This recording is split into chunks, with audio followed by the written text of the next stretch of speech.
was upset about it. And he was hot about it. And the book doesn't reconcile at the end. He just kind of ends. He's just upset. Yeah. That's it. So. He's bitter. He's a bitter prophet. Wow. So yeah, man. It's an incredible book, but you see the turning point was the Thanksgiving and the praise and put him right back where he was supposed to be in the first place. It would be like if they were to write that in today's age, it'd be known as satire because everybody behaves contrary to what you think they would. You know, because the prophet runs from God. The king of this Gentile city declares a fast to God. The sailors become believers. You know what I'm saying? Everything is turned on his head. Yep, that's right. You know, so yeah, it's awesome. Yeah. Good, man. Yeah. All right. You want to go ahead? Yeah, that's John. You want to go with your story before? You want me to end? You want to put my story in? Yeah, man, that's fine.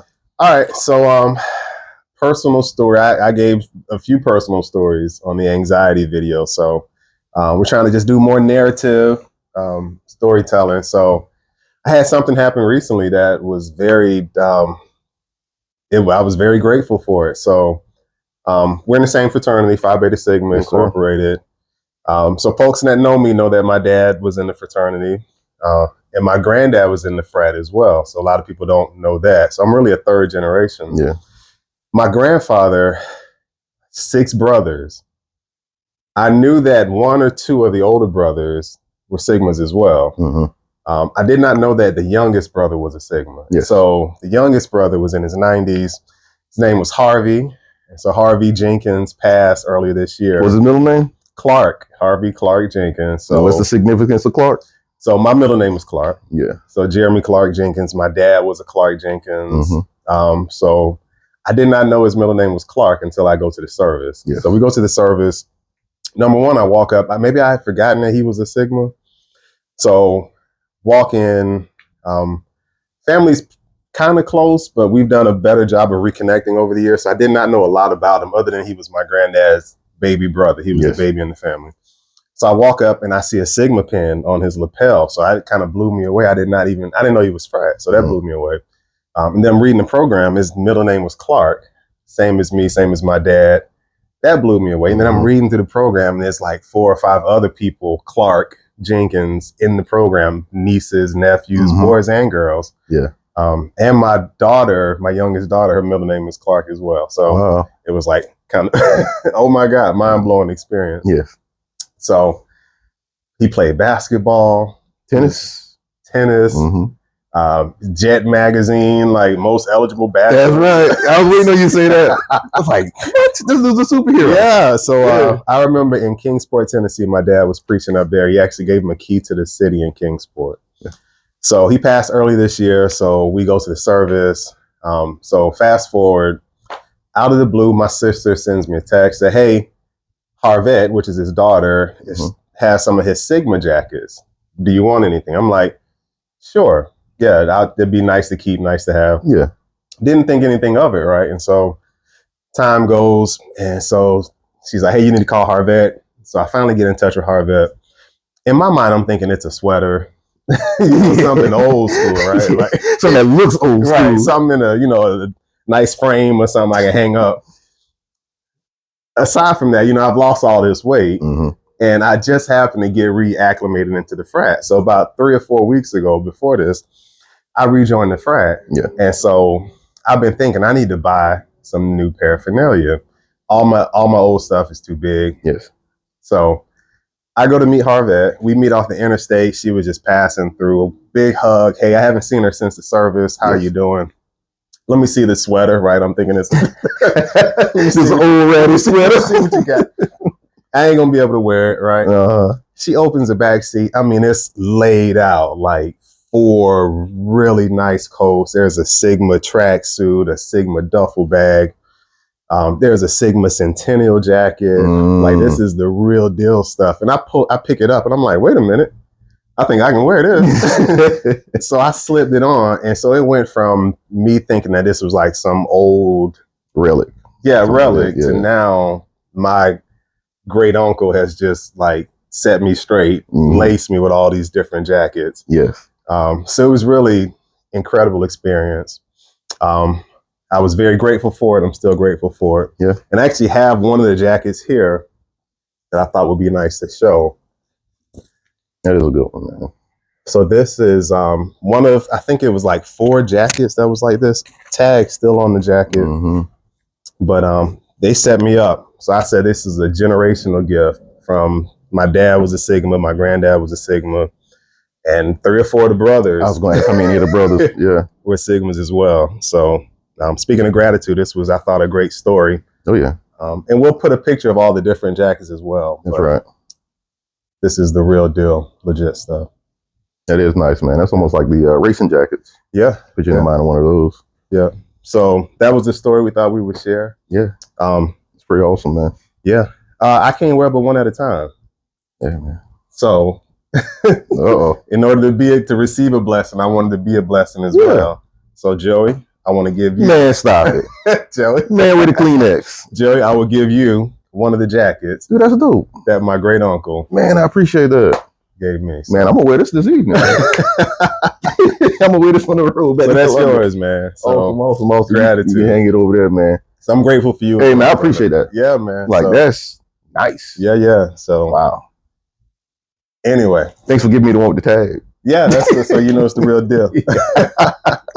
That's awesome. So question. That's gratitude story. Yeah. Thanksgiving. Yeah. Does your family get together every year? Yeah, pretty much. Does it kind of rotate when and where? Well, not when, but where? Like your place versus your parents. Yeah. Gina's parents. We do. Gina's parents are an hour and 15 minutes away. My mom is an hour and 15 minutes. So we tend to either her place here, which is what we did this year, or we go to Columbia, or my sister who's like 10 minutes away. So, but that does make it a little easier because it's just you and your sister, sibling wise, and both of you, what, 10 minutes away? Maybe 10 minutes away. So yeah, it's easy to, hey, mama, just come on up. You know, all the grandkids up here. You know, versus being like the Clampets and packing everybody on up. Go down the club. My mom. So on my mom's side. My parents, they typically have Thanksgiving at my mom's house. And I remember when it used to be like a big deal. When I say a big deal, I mean like some of her siblings would come and bring their kids. So my mom is 10 kids, 5 boys, 5 girls. And wow, all of them have kids except for one. One's kind of he posthumously is like he might have a kid, but you know, everybody else has kids. So I mean, massive family. So we would normally do Thanksgiving at my mom's place, but again, we went to North Myrtle Beach this year, did something a little smaller, but of course, still a ton of food, good fellowship, whatnot. Carrie's family would normally, they bounce around because they have family in Somerville and Jacksonville. Okay. So one year it may be down at her mom's place down near Charleston. Then another year it might be down in Jacksonville, and like they pack them up, head them up, and move them out. You know, it'd be a crowd. You know, really? So yeah, man. Okay, but it's always a good time, man. We have Gina has a pretty big family, so in December they have a Christmas dinner.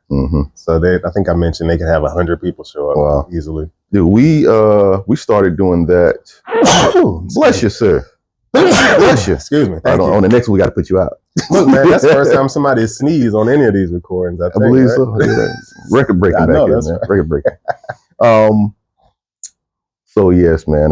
But yeah, always thankful for family. But yes, my family started doing a Christmas Eve dinner last year. My mom's siblings, and it's the siblings, their kids, grandkids, and great grandkids, because like they're all in their 70s and 80s. So. Wow. Yeah, it's 4 generations in that piece, man. Wow. We have a picture, and I may post it.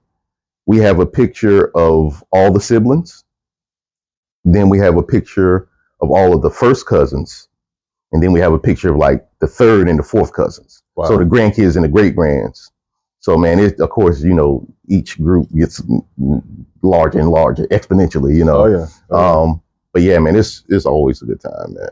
Okay. Yeah, this is my favorite time of the year, man. Like, just because you get to spend time with people that you don't get to see on a regular basis. I talked to one of my buddies from USC Aiken about this, how, you know, when you're younger and your grandparents are alive, you know, you go to their place and that's kind of the meeting spot, whether it's like Sunday dinner or whatever, like, hey, this weekend we're going to grandma and granddaddy house, you know, the patriarch or the matriarch. But once they pass away, you really have to be intentional to continue to get the family together, because like really they're that link. You know what I mean? So it takes a lot of intentional effort to make sure your kids are spending time with their cousins and things like that. Yeah. You know, especially when it's like, I mean, like I said, with just you and Carmel, it's just, okay, they got first cousins, but what about your cousin's kids? You know what I'm saying? Like, so, because when we were coming up, man, I saw my first cousins and my second cousins like monthly, like all the time, you know? I mean, really summertime, some of my first cousins basically stayed with us. So, you know, we grew up like brothers for the most part, but now it's like, yeah, I got to be intentional, make sure they have that same level of relationship, you know, at least the opportunity for them to have that same level of relationship. Yeah, man. And it's a great time to do that right now during the holidays. Yep.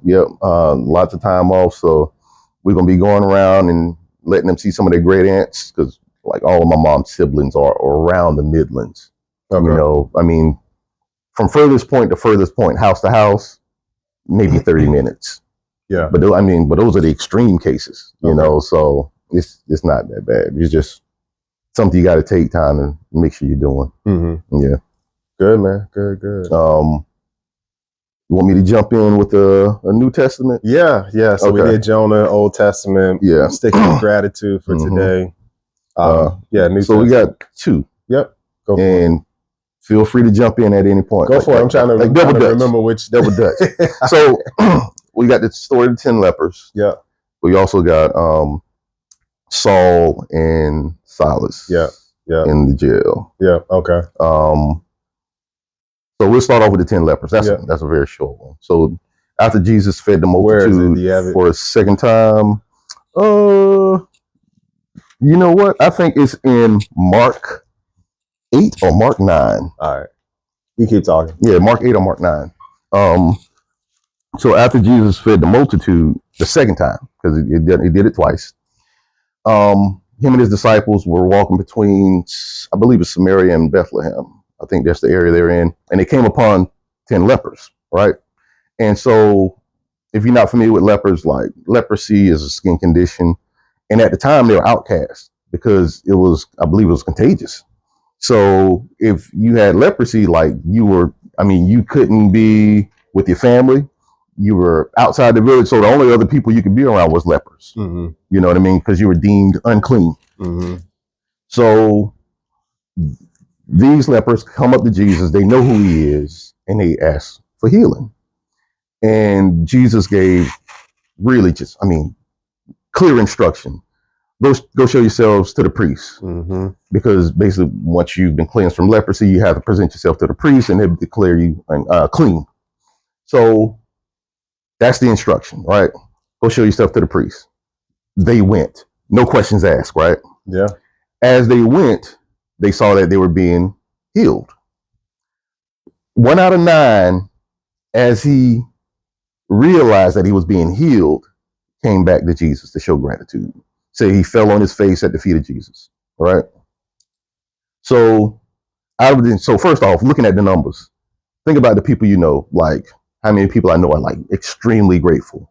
How many people I know are kind of bitter. How many people I know are just negative. Out of the 10 that received the healing, only 1 of them came back, right? And Jesus tells them, your faith has made you whole. Some of them say your faith has made you well. But I know, using the term your faith has made you whole, he used that a couple other times. One time when he healed the blind man, and the other time when he healed the lady with the issue of blood. And he says your faith has made you whole. So it's like the other 9, they got the physical healing, right? But the one that came back, he received the blessing of being made whole. Because the physical healing, I don't have this skin condition no more. Versus, my soul has been healed. You know what I mean? I'm complete now. Yeah. So like I said, it's a short one, but I really like that.